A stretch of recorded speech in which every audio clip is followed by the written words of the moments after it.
The Stadium Heads Week 2 Stadium Heads episode on the Sports Gambling Podcast Network is brought to you by Underdog Fantasy. Sign up with the promo code TCESGPN to score up to $1,000 in bonus cash. We're also brought to you by Rhythm. Get your free 7-day trial period today by going to sportsgamblingpodcast.com/rhythm. That's RITHMM. That's sportsgamblingpodcast.com/rhythm. And make sure to enter the free roll football contest. Up to $3,500 in prizes is up for grabs. Go to sportsgamblingpodcast.com/free roll. That is sportsgamblingpodcast.com/free roll. Something new coming like that. Okay, that's been done in any case in education. More education and more informed people. That's the way it is with everything. The young men, they ask me advice, and I always tell them, get as much knowledge as you can. Stadium Heads, man. The granddaddy of them all, the famed Rose Bowl, jammed with the color of over 100,000 fans for its 67th renewal. And the weather here today at Notre Dame Stadium, in a word, it is cold, but it is football weather. The temperature 37 degrees, humidity 79%. Forecast cloudy for light rain later on this afternoon. The average person doesn't know what a good stadium is. They might think they know what a good stadium is, but they think just, our seats are nice and it's so comfortable. We have a 10,000-inch screen we can watch the replay on while we're watching the game, and we got a waiter coming over to take our orders, right? And there's 20 million bathrooms close to us. That's not what makes a good stadium. A good stadium is the look of it, the feel of it, the history of it, the soul of it. That's what makes a good stadium. That's what I mean when I say we're stadium heads. We are stadium heads. They get to run around. Now those people, they shouldn't even be there. That doesn't even count. If you can't get out in the elements, you shouldn't even go to the game. That's the worst thing. Those cars, boxes up there, and dome stadiums and stuff. We don't need that, right? Welcome to sunny El Paso, the 52nd Sun Bowl, and now this ancient facility is one of the great settings in all of college football. Neyland is now in its 87th year. That's what we are, though. We are stadium heads.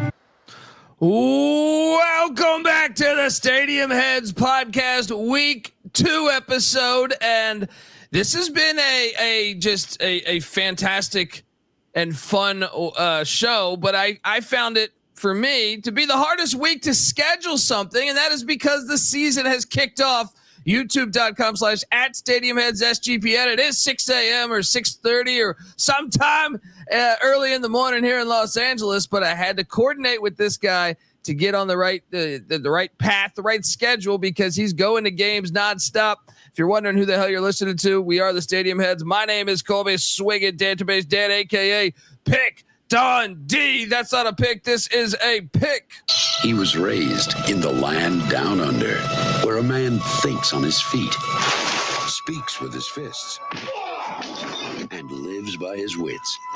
When Dundee happened, he was a superstar. I'm probably drinking too much and celebrating too much and not sleeping. Would have killed a normal man, but no, that's gone. The medical advice I got from that was like being hit by lightning. Pretend it never happened and get on with your life. Week 2 is upon us, and look, I get to sit here with my son. White Tiger is his name, but this guy's out in the trenches. He's out in the trenches, and I'm excited to bring you this episode, folks. Once again, youtube.com. If you're listening to this on the audio side, that's fine too, but youtube.com/@StadiumHeadsSGPN. Get on over there, because this guy, I like to say he's the most interesting man in college football, but I think ESPN did a better job on the introduction. You can follow him on Twitter @CFB Campus Tour. This is his 84th college football game of the 2023 season. He said he's going to end at 90 college football games he's attended this year, with the college football national title in Houston. And so, again, he's out there with everybody. He's like wet the US weather. Postal Service. Rain, sleet, snow, it doesn't. He is like the U.S. Postal Service. Give it up for Michael Barker, a.k.a. College Football Campus Tour. How are you, brother? And where the hell in the world are you at right now? This is like, I feel like this is how, it's like you're at NASA station in Houston. That's where I am. and I'm trying to talk to the astronaut who's somewhere out there. But how are you? Where are you located right now? Man, I'm good. I'm not in friendly confines of your house hanging out with your family. I'm in some seedy motel in Atlanta, Georgia, which was said $239 and knocked down to $57, but this is a legit $57 hotel. There's no illusions about it. And so the accommodations the night before in Hotel Nissan Rogue were actually a little bit better. So, but I wanted to have a good connection for the show. We went to 6 games last week. It was pretty epic. And, we'll have better scheduling moving forward because that Monday day and Sunday games threw a wrench in what we usually do. But I'm excited to talk about my travels from week 1. Hell yeah, brother. And I'm glad to see you. I love how you said your Nissan might have been a better hotel room the night before than this. And folks, yes, that is cold, but that is life on the road. You know what I mean? So you went to what, 6 games was it last week total? Yeah, Thursday, Friday, 2 on Saturday, Sunday, and Monday. So you get dropped. You dream about the season for 7 months, and then you just hit the ground running. So 6 games in 1 week. Until November comes with those action games, it's the most you're going to get in a week. Well, let's get to it, folks. I want to show these slides, and then we'll show what you got lined up for this week. But before I do that, I do want to let the folks know that the Stadium Heads is part of the Sports Gambling Podcast Network, and the Sports Gambling Podcast is back picking every NFL game against the spread like they've done since 2011. Plus, to make sure to enter the free roll football contest, up to $3,500 in cash is up for grabs. Sign up at sportsgamblingpodcast.com/free roll. That's sportsgamblingpodcast.com/free roll. All right, back on the Stadium Heads, and let's just go to where this thing all started for week 1. You were in the great state of Washington, and Roos Field. This was your first time seeing an actual game, correct? Yes. Yeah, and you caught Monmouth at Eastern Washington. Roos Field there, 57 years old, in Cheney, Washington, so however you say that. Cheney. Gosh, why can't I never remember that? The seats 8,600 people. Tell me about your experiences here, because these are all new photos. These are not the ones that we showed previously of your travels.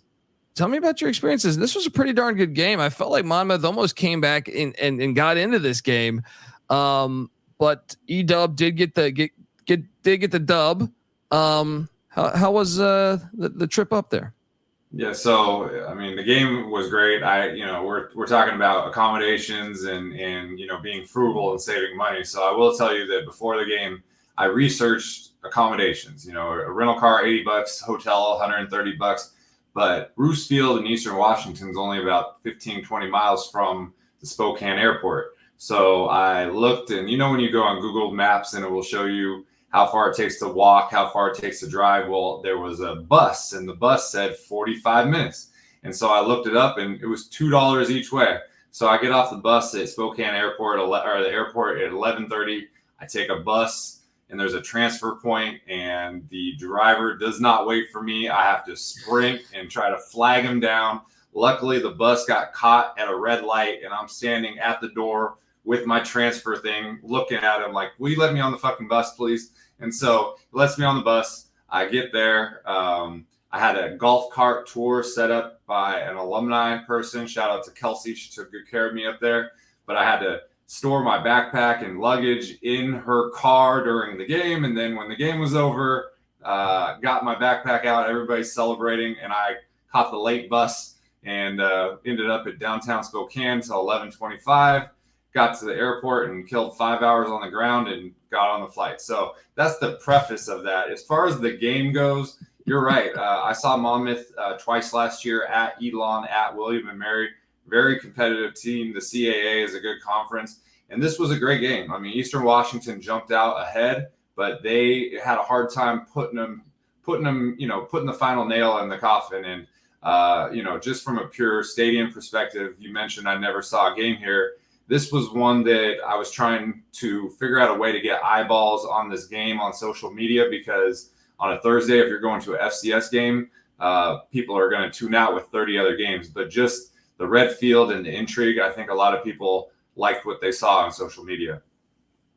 Yeah, just the fact that the red field always brings people in. I know a lot of people talk trash about that, but I feel like you're always like, hey, where's that? Where's that right there? And then right then it's done its trick. Yeah, and Monmouth was battling back and threw a late pick. It looked like they had a little bit of momentum and they were getting back in this game. I was watching it at the studio there. Great And shots. What's that? Yeah, I will tell you that, what you were talking about, the field is a polarizing topic. And when you're there, it does not look as harsh as it does on TV. It's a little bit more dulled. And so, 2 years ago on a Thursday, I went to Central Arkansas. That's the Stripes. And that one is the purple and gray. And that one is harsh in person. But this wasn't as like blood red the way that you would think. But that being said, there's a lot of great sunset photos. It's interesting. You could see that building in the background, that it's like a circular 12-story building. I got some intel on that because I wanted to get up there and take a photo from there, but it's a dorm and the elevator does not work. And so because the elevator does not work, they're not housing any students in there right now. So, which is kind of crazy because you would think, okay, just fix the elevator and you could put students up there.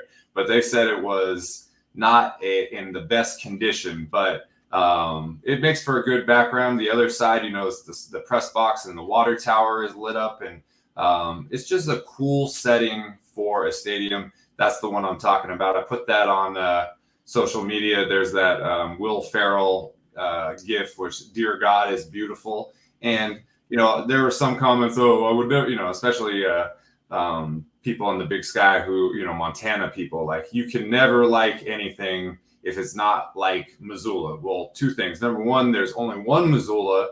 And number two is we like variety, as we're mentioning this. So you got the red field, you got the sunset, you got the lit up press box. And what they told me was that water tower, they installed those lights that at night it shines directly on the Eastern Washington logo. I mean, it looks cool, period. So whether you hate Eastern Washington or you hate red turf or whatever, this is a spot, like, it looks like a cool place you would want to go check out.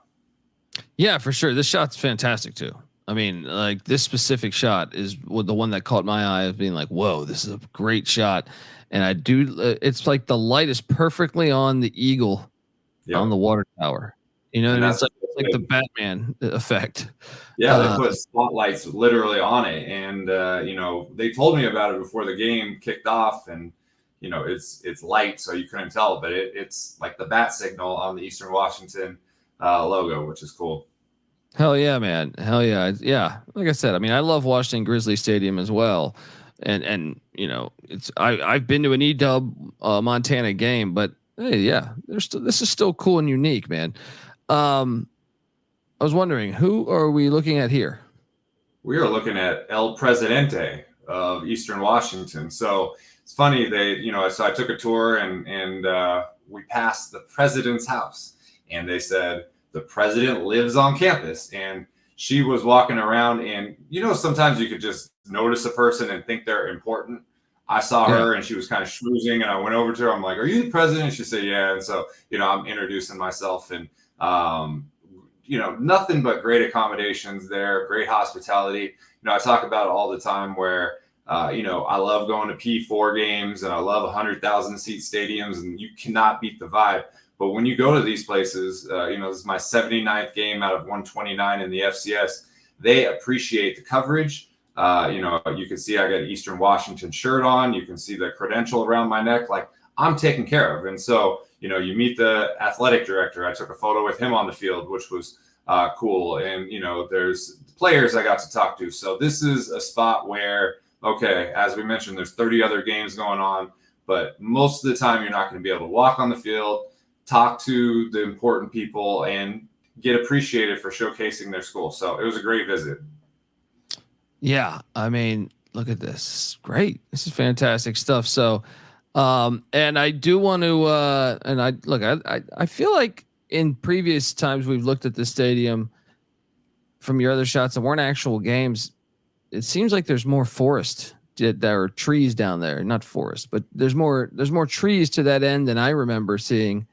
in previous photos. Maybe this is your first photo from this exact point of view, but no, I agree. Yeah. It kind of leads into the Big Sky thing. And one thing I should mention, the students aren't even on campus for another 3 or 4 weeks. So the home side is absolutely filled up. I talked to a player on Monmouth. We messaged on Twitter a couple times last year. He was injured for the game, so his parents didn't come out. It's a long way for New Jersey to Cheney, Washington, especially if your son is on the injured list. So despite the fact, good scenery and good crowd for a season opener 3 or 4 weeks before students are even on campus. Yeah. That's always, that's hard to pack something when you don't have the entire, some of these college towns, that's your whole, 100%. It's your whole ecosystem in a way. Yeah.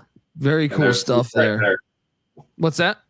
There's proof right there. There's a full crowd on the home side. Yeah. So just the student section and the roadside was light because of no school and coming from New Jersey.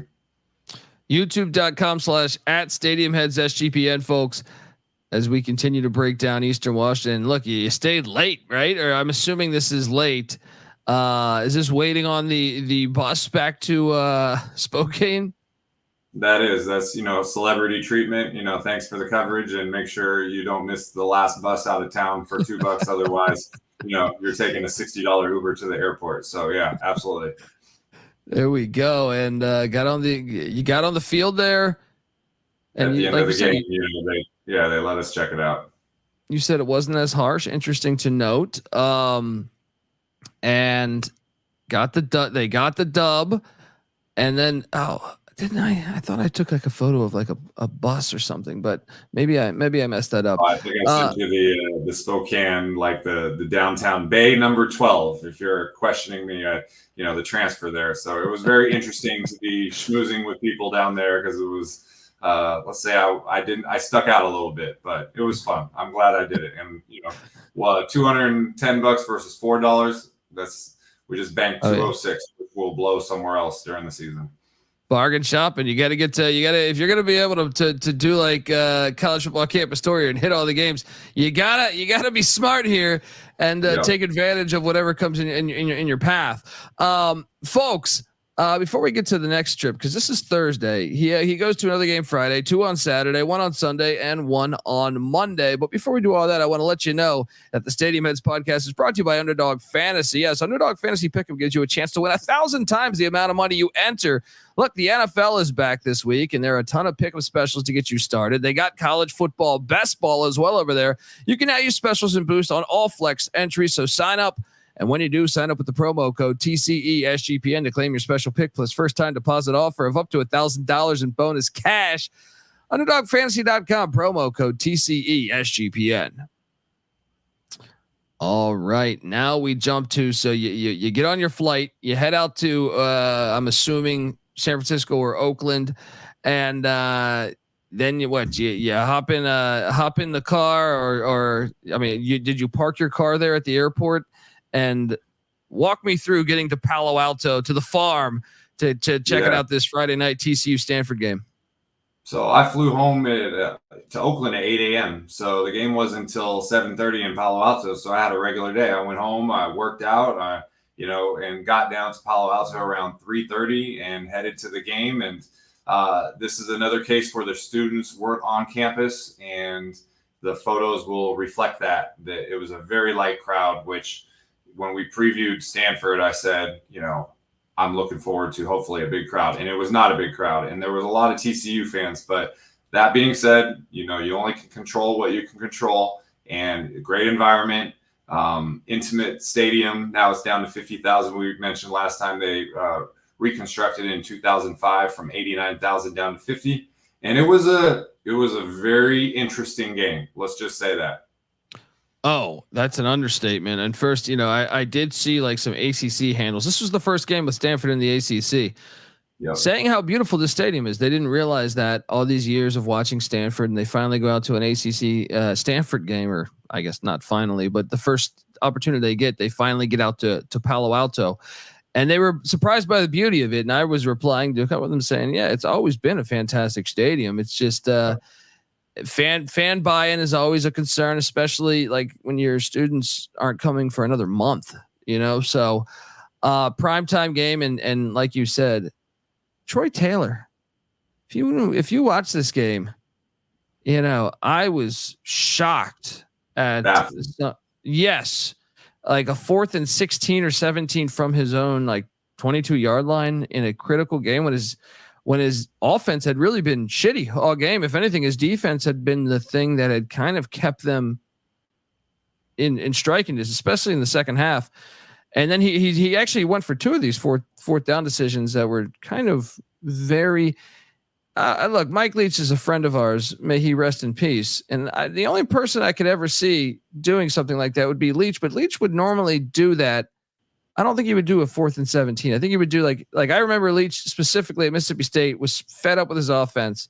This was in the first half. They weren't getting anything going, and he went for a 4th and 3 at his own 20.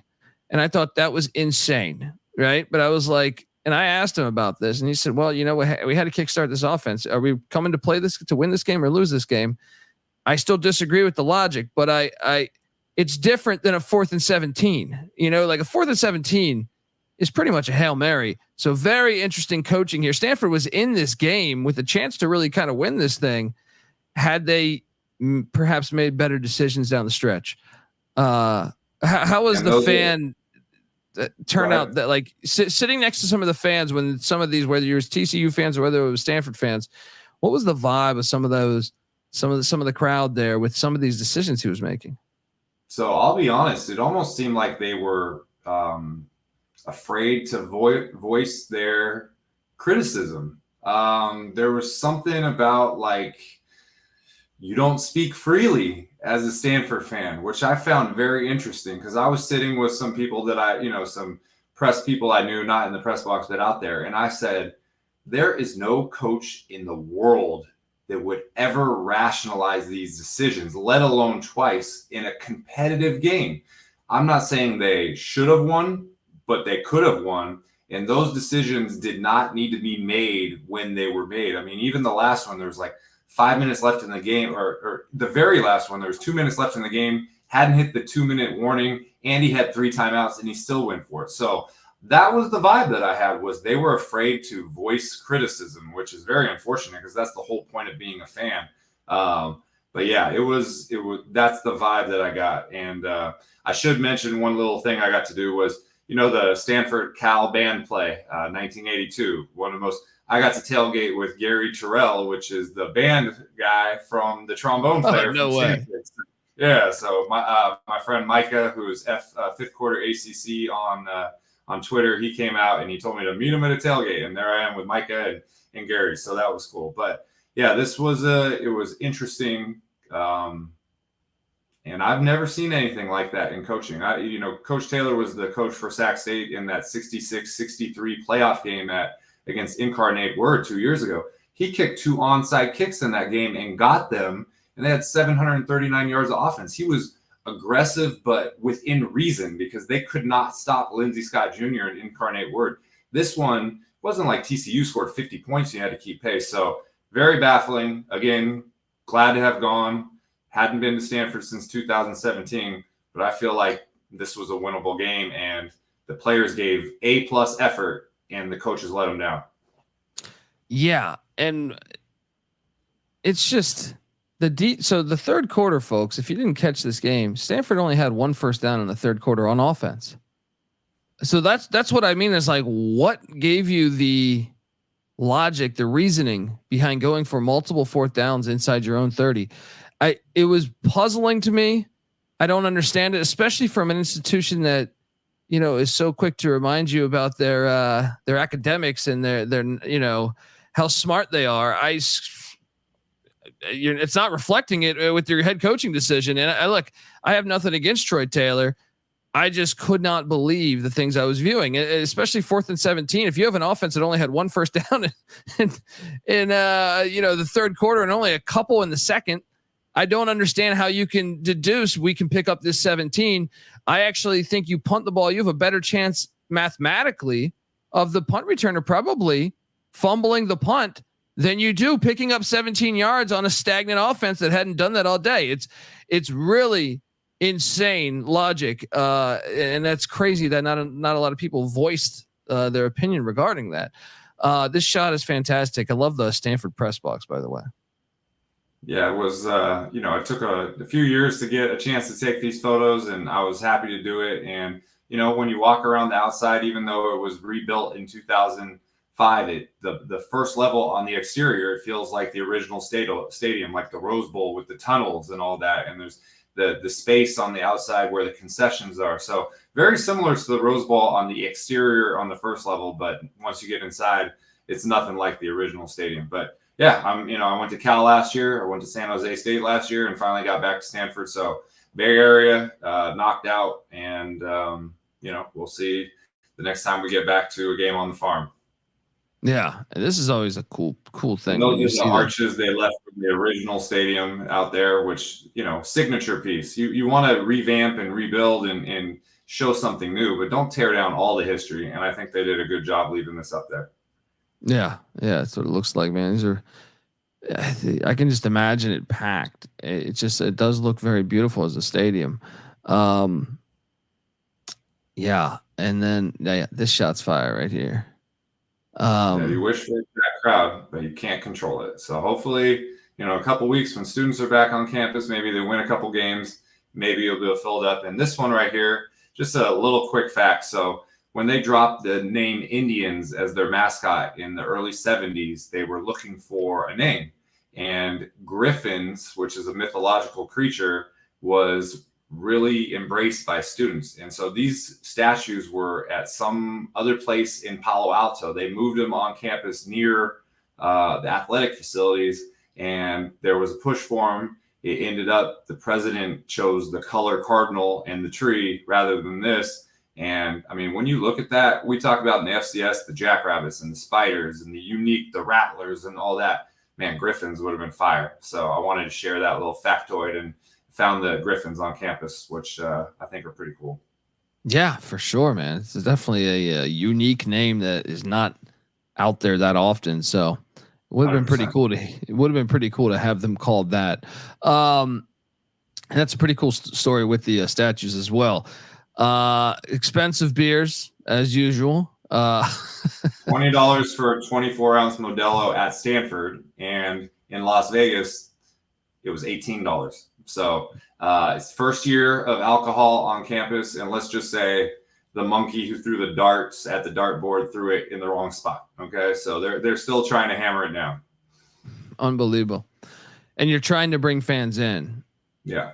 Right. And you would think sauce, right? You're trying to get them sauce, so they buy more. I don't even exactly. I don't understand that logic. Once again, makes me question. Much like that 4th and 17, what's going on over there? Next, we jump to Saturday morning. So hold on. So you're in Palo Alto. The game ends. I feel like what? I don't know. Somewhere I was watching it here at the house, but 11:45 Pacific. Okay, and then what? You head home, and then, or do you go straight to the airport? What'd you do here? So because I had I'm gone for 2 weeks, I didn't want to leave my car at the airport. So I drove to my mom's house, who is about 30 minutes from the Oakland airport. I got there at 1 o'clock in the morning. I had a 5 a.m. flight, and nobody in my family wanted to give me a ride to the airport because it's 3 o'clock in the morning. So had to catch an Uber. It's a challenge to catch an Uber from the suburbs where she lives at 3 in the morning. And so I caught an Uber, and then I accidentally put in that I was going to the San Jose airport because it was just default. And I tried to switch it in the car, and it said it was $45 to switch it. And so I made him take me back to the house, and then I'm sitting there, and I just said, hey, can we book a new ride? And he would not book me a new ride. And so finally I got a guy. He came at 3:45. I'm boarding at 4 o'clock. And I got in the car, and I was, it's like a movie. It's like drive fast. And he goes, do you mind if I drive really fast? I was like, no, sir, not at all. And so he goes 95 the entire way. I got to the Oakland airport at 4:16. The clear wasn't open yet. I boarded at 4:28. Like almost fucked up the whole thing. So that's what it went. But we landed at 7 o'clock. It's a 2-hour, 10-minute drive up the hill to Flagstaff. the games that won, but it was definitely. And I should mention that I accidentally, when I locked my mom's house, I left my car key inside so she could have it. When I would have driven my car to the airport and just parked it and tried to get them to fish it out. But once I had it locked, I was panicked. So we made it. We're good. That's life on the road right there. I'm telling you, man, we got to get a documentary crew following you around. Walk up Sky Dome. 47 years old there, Flagstaff, Arizona, as Lincoln. The Oaklanders came in there. Perhaps they were on the same flight. And this is what I'm talking about. This is what you walk right past when you're going to the Sky Dome that I was alluding to earlier when we talked Big Sky Stadiums. Man, I can't help but dream here, man. But hey, I'm gonna give you some good news. There's talk about an outdoor stadium. That's what I got on the intel. So what you're seeing, people are not ignoring it. I did have fun in the dome, and I think the dome is quirky, and you will show the photos, but there's talk. Okay, so don't give up hope. Your dream might come to fruition someday. Well, that'd be perfect because I'll buy some real estate there in Flagstaff because I love that damn town. This is beautiful though. If you look at that backdrop, my argument on the Big Sky episode, if you go listen to that, was that this could be Kid Brewer of the West, and you even went to their old stadium, right?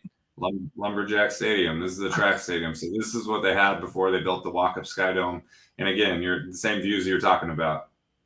Yeah. Flagstaff is an awesome city too, folks. If you have not been to Flagstaff, it is a fantastic, fun city there.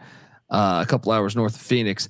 The Sky Dome is unique though. And you know, it's funny when I went, it's funny. You shared this photo to me and I was like, damn. Cause when I went to a game here, this was all covered in snow. So I did not see the grass. So I was like, it looks different. But it is a unique dome. I will certainly say that. And it is definitely one of the more unique domes I've ever seen. How was the game? And tell me about your experiences. Cause it is like all that wood up top. It is a very unique dome. I'll give it credit for that. But I just feel like the other stadium's great. But anyway, continue. Yeah, so it's made out of yellow pine wood. It's very similar to, Holt Arena in Pocatello was the first on-campus dome stadium made out of wood. It inspired Northern Iowa. It inspired the Dakota Dome and this one. And obviously the Kibbe Dome was an outdoor stadium, and then they threw a roof on it. So this followed that blueprint. But, the game, 66-3 or something, I believe. And, we saw Lincoln lose to College of Idaho the week before, 42-7. So, this was kind of expected. You want to give the home fans something to get excited about in the first game. And, very cool. They lean into the lumberjack thing. The scoreboard is axe handles. In the end zone, they got the NAU logging team that cuts a piece of a log every time they score a touchdown. And I will tell you this. So I got intel with the outdoor stadium. When I was talking with shout out to Alex and Monica there, they took care of me, but he goes, we have obstructed views here. Like we have them, come like find prideful, them. Come check them out. Yeah. Come check them out. Right. Yeah. So I think the dome wasn't built with these press boxes, and then they built them. Sticks out like 10 feet. And you could just tell right there that, that's in the punishment corner.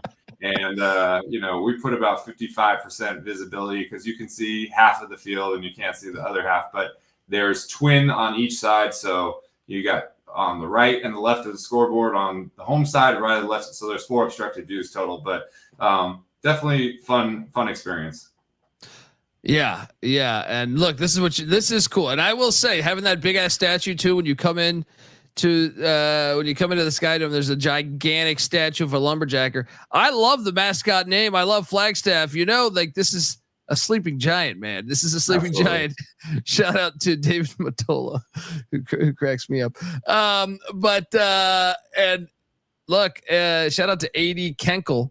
Love the show, guys. If we get Barker back in Brookings for a semi again, am I coming? I'm never going to rule anything out. The only problem is that, my son's about 6 months old. So, I mean, that's the only, I don't even get I don't even get to the studio in LA that often because of the sleep schedule, everything combined. As you can see, didn't get a lot of sleep last night either. So, but I would love to. Brookings has always been on my bucket list, so I would not rule that out. I would not rule that out. But yes, this is a fantastic tradition for scoring a touchdown and then, so working on the chainsaw. It's like, Oregon State has the turnover chainsaw, but you don't really use it. I mean, I kind of like the turnover chainsaw, but this is more legit. You know what I mean? Like this is. Agree. When the zombies come, these are they're ready. They're ready here. Yeah, look, the roof is certainly abstract and cool. I know David's giving me a hard time in the chat, but I'm saying I can appreciate that. It's unique. Here's one thing that I want to tell people. We think of domes, we think of big NFL stadiums. These are almost like arenas. Okay, so we see regular basketball arenas for indoor, Arena League football is 50 yards. It's small. Just imagine that with 100 yards. And that's kind of what you have. There's no seating on either end zone, so it's not a complete circle. It's essentially an arena with a home side and a road side that's sloped up. And as you get to the edges, the rows get smaller. So that's what it is. And again, it's not for everyone, but this is not it's a personality place. And if you, again, we did the red turf with Eastern Washington. Now we got a little dome here. That's what it is. So it's not just this 65,000 seat monstrosity, a little quaint little indoor facility. This has got more soul to it, man. This has got a little more soul to it. Yeah. It's not, I don't want to say it's not trying to be taken serious, but it is what it is. And if you like it, you like it. If you don't, you don't. I just think it's hard when you compare it to the photos of what could be like the practice field. You're just like, oh my God. So, 100%. So now you go from Flagstaff to Tempe, Arizona, for one of the more shocking week one outcomes, in my opinion. I had Wyoming favored in this game. Had a few DMs. That's the best part about making picks, covering the whole sport. I think I should next episode I'll just read some of the DMs calling me a dumb piece of what. But Wyoming at Arizona State, Sun Devil Stadium, classic Sun Devil Stadium there, Tempe, Arizona. I know you'd been there before. I've been there before. Love this stadium. Wyoming, I think it was the first or the second play of the game was a pick six. And from there it was a bloodbath. Tell me about your travels down here to Tempe and how about just everything, the commute. You had been warned that the traffic might be a situation. How was it? It was fine. And what I was told was, most of the traffic is leaving Phoenix and getting out of town on a Saturday morning. And I landed at 7 and it was okay going up. And on the way back, it was even easier. I mean, they told me the elevation at Tempe is 1,200 and Flagstaff is 7,000. So I just drove for 2 hours down the grade, 5,800 feet, and everybody was going 90, 95. So I ended up getting to Tempe, parking my car about 6:05. The game was at 7:30. So I had time. The first photo you just showed was the what it looked like when the sun is out. And it's a freaking spectacular photo. And I wish I could have got it. But by the time sunset was 6:53, the game kicked off at 7:30, and I really was having trouble with my cameras. You can see the lights shining a little bit from the lights, which is cool in the light. It almost looks like it's they're sparkling.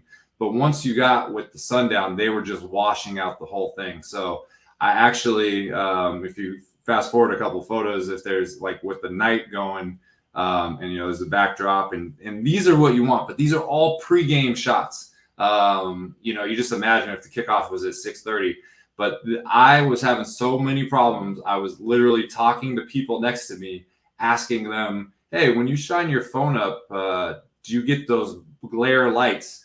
And everyone I did, but there was one kid and he shined it up and I don't know what model phone he had. And it was fine. And I said, hey man, do you think I could possibly take a few photos with your camera? And so he hands me the camera and it's all Japanese characteristics, right? And I'm like trying to figure it out. He shows me how to do it. I take like 6 or 7 photos. He airdrops them to me, a student, and you know, I shake his hand. I'm like, "You saved my life," and this guy is like, "Who is this crazy old dude?" You know.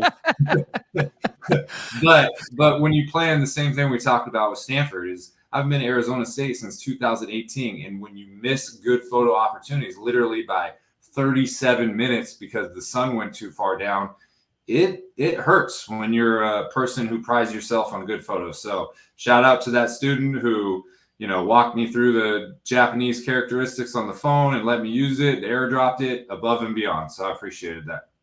Yeah, that's fantastic. I wish I had his name to plug, but help it out. You know, Eddie, that's what I love about you, man, is, you know, why I find you the most interesting man in college football is whether it's you're on a bus in Spokane or, you know, sleeping in your rental outside of Brookings, South Dakota, or in a snowstorm, or you're just going to find a way to get it done. You know what I mean? Like, hey, let me borrow your phone there, dude. That was me, and I didn't know. You'd be like, "What the fuck are you talking about?" No, right? What's going on here? Like I'm gonna grab it and ask to borrow it, and then run away, and he's never gonna see his phone again. You know, like I mean, so yeah. I've lived in LA too long, right? yeah. I was literally desperate. Let's just say that. So yeah, it worked out. Yeah, and then Arizona State. It worked out for Arizona State too, as they beat the hell out of Wyoming, 48-7, and I think they kind of called off the dogs in a way. Whew. I agree. A very encouraging first game there in year 2 for Kenny Dillingham and the Sun Devils. And this stadium always delivers. I mean, from my experience there, I love this stadium. So it's and how was the turnout? You know, I was wondering how this would be because of how bad last season was. Yeah, and that's one thing. You can see the student section was actually absolutely packed. They were in class. It's been about a week, so they were there. And same thing you're talking about. I mean, 3-19 playing on paper a scary opponent, and they showed up. And pregame, I spotted an obstructed view in the student section, but they had it on lock. Right, there was like 2 ushers at every opening, and so it took me to like the 4th quarter. These are when students are kind of leaving. And, you know, I went up to a student, showed her my, you know, calendar and everything. And she set these up, and 2 obstructed views on one Saturday. That's a pretty good day. Right. YouTube.com/@StadiumHeadsSGPN. Sun Devil Stadium. Look at that right there with the big flame on the side. These people missed probably 3 touchdowns that day because it was scored on and you couldn't see it, but that's okay. Hilarious. Absolutely hilarious. And then late night, caught a little late night shot of Sun Devil Stadium. I just love, I wish the Arizona Cardinals still played here, man. It's just so much better than the toaster oven. But at the same time, I also like it unique to Arizona State at the same time. So, yeah. And you got the Big 12 logo on there, brand new after years in the Pac-10, Pac-12. Fantastic. So then, and this shot here, pretty fire. That's the one. That's the one that I got. And, you know, we're able to, you know, eliminate the shadows, eliminate the beam, time out the scoreboard with something cool on it. And this is it. You know, I may not be back at ASU for another 5 years. Who knows what happens? So at least I can leave there and be happy with the product that I walked away with. I love David Matola here in the chat, who is a noted Arizona Wildcat fan, saying classes. The students are. I don't get in the weeds of that stuff. You know, I mean, we'll just leave it at that. So I appreciate the rivalry, though. I appreciate coming in here and throwing slander at your rivals. And I look forward to the Territorial Cup every year. So, yeah. Okay. So next so from there, you stay in the desert, but go to a different city as you go from Phoenix to Vegas, Allegiant Stadium.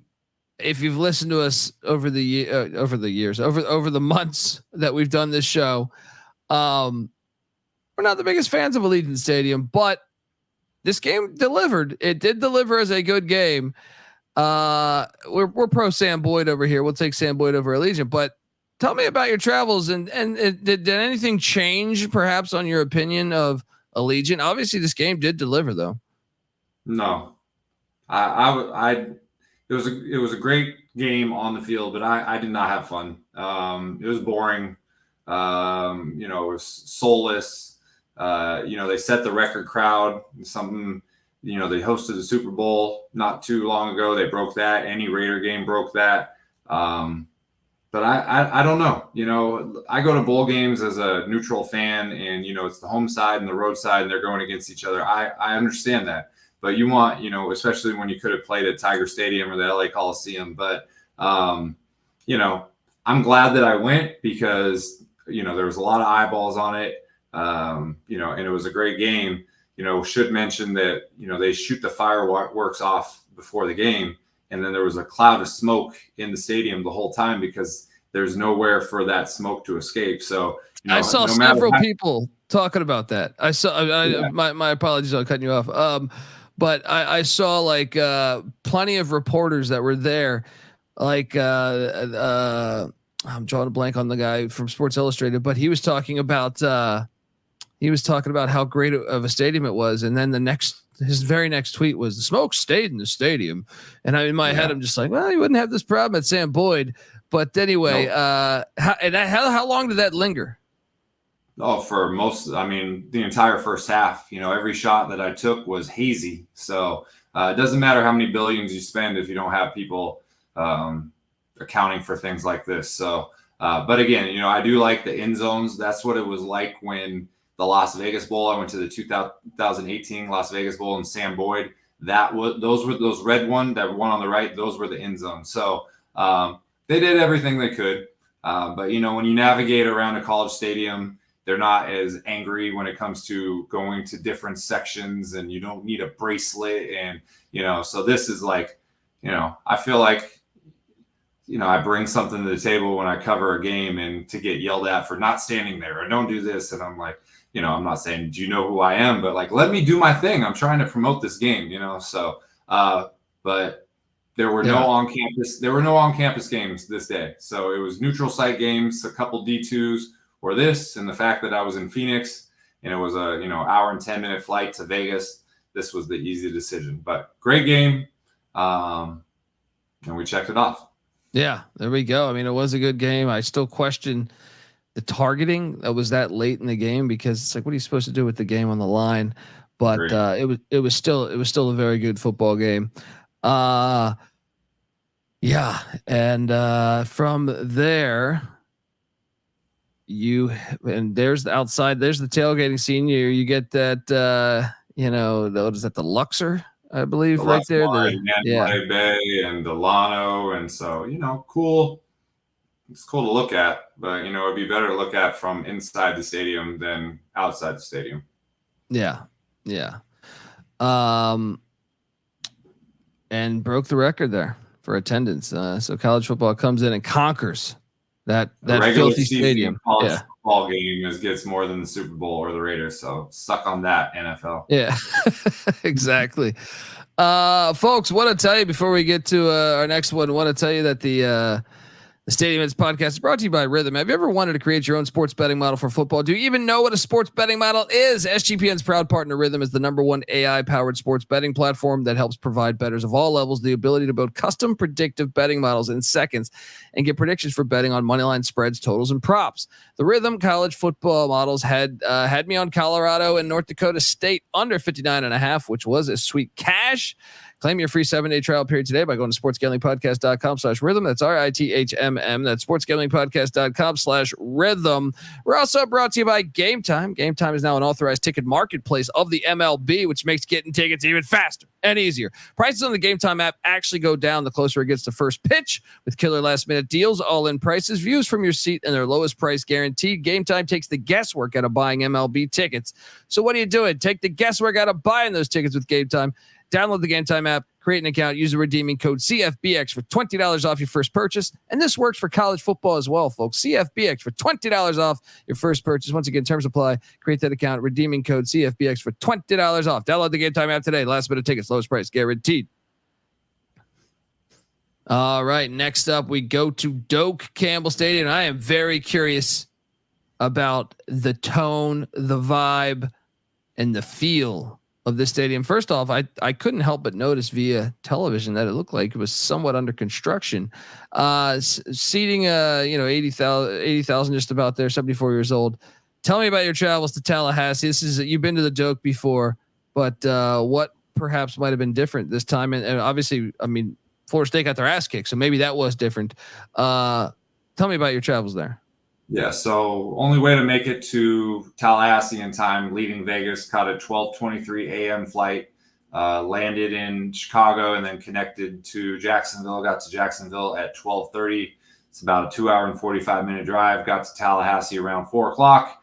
Game at 7:30, so was able to make it, but it's not the easiest transition. You mentioned the stadium being under construction. They are reducing capacity by about 10,000 seats and adding this little premium party patio platform blah blah thing that they'll charge double for, and then people are relocated and lose their season tickets for 20 years. So that's what's going on there. You can see on the left on this picture, that whole spot is under construction. Those seats underneath are metal bleachers, and they'll be removed, and then the concrete will connect the rest of the stadium. But you're right, this was coming off a 13-0 season, then going week 0 losing to Georgia Tech and Ireland. This was a desperate game, especially starting off with 2 conference opponents. Boston College unknown, Bill O'Brien, new coach, so you don't know what he's going to bring. And they got their ass kicked, and they booed DJU as much as possible. The sad thing is when you look at the box score, they ran for, I think, 21 yards. Boston College had 39 minutes of possession. They were like in 3rd and 14 on 3rd down, which meant that they were in 3rd and long the whole game. But, I talked to Plant the Spear podcast. Shout out to him. We met up during the game, and he said, after week 1, we really trashed the team. And he said, if they lose this game when it was 14-0, he said, we're going to go nuclear. And they were chanting for the backup. I think his name was Brock something. And so this was, I was asking for a book, because that Florida State Clemson game where that guy's reading the book and it's like 66-0. Yes. I think your connection broke up a little bit there, but yeah, one of the things that is I love the goalpost here. The goalpost is the H right there. Old school look to it. Obviously, the rich history of Florida State with Bobby Bowden, Burt Reynolds, you know what I mean? Lee Corso, Charlie Ward, all these greats for many different reasons. Part of Doak Campbell's history there. And shout out, I know you met up with Avetta too. Shout out to Avetta, longtime listener. Just fantastic. I really do love this shot. It's a shame that this was under construction. I know Michael has some internet problems right now. We will try to get back in touch with him there. Life on the road at a, well, not the greatest of hotels, as he told me earlier. But yes, this game was hilarious. And look, to what he was alluding to, Boston College, I think, had like 240 yards on the ground to like 21 or 25 or something for Florida State. It was a true ass kicking on the line of scrimmage there, as Florida State, I don't know how many wins they're going to get this year. They got a bye week this week to focus on things, but the Memphis Tigers come in that they have a lot of aspirations of being that group of 5 team to the playoffs. And I think you could argue that they're probably better than Boston College, or at least last season they were. So something to note there. I think we got Michael back here. I know he's got a jet out soon. Internet connection, it's a kind of a shitty hotel there, right? $57 hotel internet service. So yeah, I'll pick up on everyone was pissed off the entire game. Let's just say that. Yeah. And I was noting the goalpost, as much as they want to build some crazy bar or something with all that Saudi money running through there. The goalpost still fire. All right. The old H goalpost. Unique. There's only 3 of them: LSU, Washington State, and Florida State. Fantastic. Absolutely fantastic. You had, this is the opening run out, I'm assuming, because they barely scored after this. Yeah, Chief Osceola, Renegade, the classic slam the spear lit in the 50-yard line, and then he runs over the student section. They fire off fireworks. One of the best traditions in all of college football. Yeah. Obstructed view alert. This is for 2024 only. So you can see on this side, there's concrete steps with the bleachers on them, and the other ones, those are temporary bleachers. So once they get the season over, they'll connect those with permanent concrete. They have this chain link fence put up there. There's double metal bars there. And, this was probably the best seat if you were a Florida State fan for this game. Yeah. And shout out to the Stadium Heads t-shirt you're rocking. You can get that in the merch store, folks. Get the SGPN app free to download in the App Store and Google Play Store, or just go to sportsgamblingpodcast.com. Go to the merch store. Get yourself a Stadium Heads t-shirt, hat. We got all that good stuff over there. Sweatshirt. Get yourself a hoodie. And go check out some college football games. So the schedule for that was week 1. How did it feel just to be out there week 1? You know what I mean? Just to be like, because week 0 is great, but it's just one game. It's kind of like a one-off, and you're in this mode now that won't stop until January. How did it feel? Just, oh shit, I got to get going. You got to get going right now to start your next voyage. You went to an Atlanta Braves game last night. But how did it feel? Just boots on the ground and just traveling. A little bit of a shock to the system, as much as you can say, oh, I'm ready. I mean, for 7 months I planned, and, I tried it last year during the season. I lost 11 pounds from under eating and bad nutrition and bad sleep. And so I tried to bulk up a little bit more but when you're sleep deprived, it just will hit you, especially when you've been comfortable in a bed for a few months. So there's an adjustment period. We tried to recuperate with this hotel in theory, but this was a gross place to stay. So we're not as recuperated as we wanted to be, but this is the way it is. I hashtag glamour life, which is sarcastic because, if you're on Twitter and you see me pop at all these games, it's fun. It's awesome. No complaints here. But that being said, I always say when an athlete retires, a lot of times they say, it's not the games. I love the games. I hate the practice. I hate the training. I'm tired of that. And that's what it is. So how can you deal with that? How long can you put up with it? And you mentioned, the season extended till January 20th now. This is going to be a grind. So, but I'm ready, and we got, 5 new games week 2, and we're going to keep it going. Yeah. And here we go right here. This is your travel schedule, and it starts, and I think I forgot to take off the dates there. But tell me about, you are going to Barron Stadium shortly after this. And I know we got to head out soon, so I'll let you just run through the travel schedule, and next week we'll be a little more organized. We plan to go on Mondays, folks. So the schedule shifting to Mondays, obviously this week threw it off because of Labor Day, but tell me about this travel that you're doing here. Yeah. So there's no D1 games on Thursday because Kansas City Chiefs are opening the NFL stadium. Wednesday, this is a game not even that many people even know about. So tonight, Shorter University versus Mississippi College, D2 school. Thursday, Grand Valley State, Michigan is a D2 power. I've been to their stadium. It's legit, like G5 quality stadium. Indiana is Friday night versus Western Illinois. I haven't been to Bloomington for a game since 2019. There's the Northwestern game is playing Duke, but it's, that temporary stadium. But we talked offline. The kickoff is at 8 and the sun goes down at 7:20. So it kind of defeats the purpose of being there. And then, we just hit number 80 is FCS schools. So we're getting the pursuit. The Northeast does not play that many night games. And so you got to capitalize. 2 for 1 in Connecticut, Sacred Heart at 1, Central Connecticut State at 6. And, we'll have a 3 days back home, and we'll kick week 3 off on a Thursday back on a regular schedule. There we go. Going from Sacred Heart is in Fairfield, Connecticut to New Britain, Connecticut, there, Central Connecticut State. Love it. I love the fact, you were at Florida State. Yeah, you were at the LSU USC game, but you're also hitting fucking Sacred Heart. You're hitting the Sacred Hearts game, a shorter game, a Grand Valley. That's what I love, man, is the travel. You don't, it's as fun to go to a D2 game as it is some of the FBS or maybe even more fun. So we're going to have that next week. We're going to document all of this next week. Subscribe to the Stadium Heads podcast, wherever you get podcasts. Also, youtube.com/@StadiumHeadsSGPN. We'd love to break these down a little more, but life on the road is happening right now. So he's got a jet. I got a jet.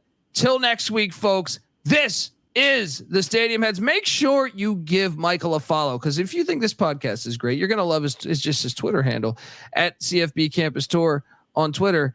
If you follow his page, I think it's phenomenal. That's how I even became friends with Michael.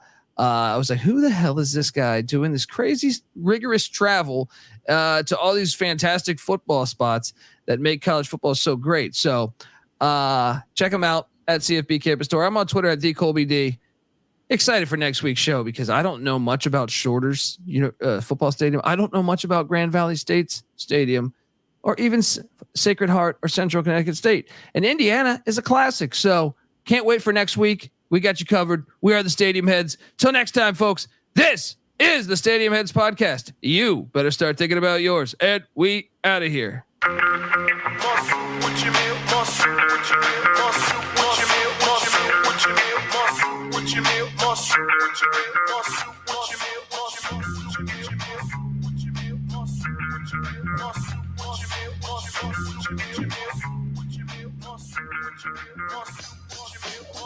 No cream, no sugar, mocha only. Choke the microphone the way he low can choke a phony, won't he?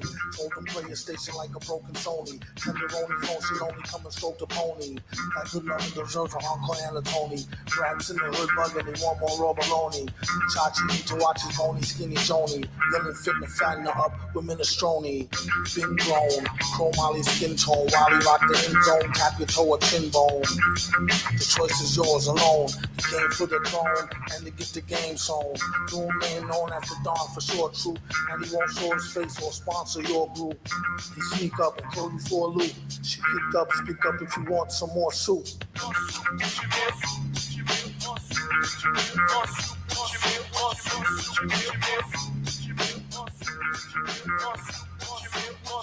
New suits again, who do's cruise again, who's too smooth, who's slews want stews with them. No surprise, no new news to him, here's a light bulb, now how many of you screw this in? I do better when it's less team effort, with an old blue sweater, I'm a less clean wrestler. Full circle, back to the drawing board, mic by the mirror, I'm the best I ever saw record. Open doom, get it sewn like an open wound, two signs up in the lab will make it go kaboom. They said don't mix those two properties together, probably end up with some empty eye sockets or whatever. I'm only here to hunt pleasure like some treasure. Never from a whack pack of bitches like the Heathers. After this, you better owe 'em for some loot. You freaks, what the fuck will make me want some more soup?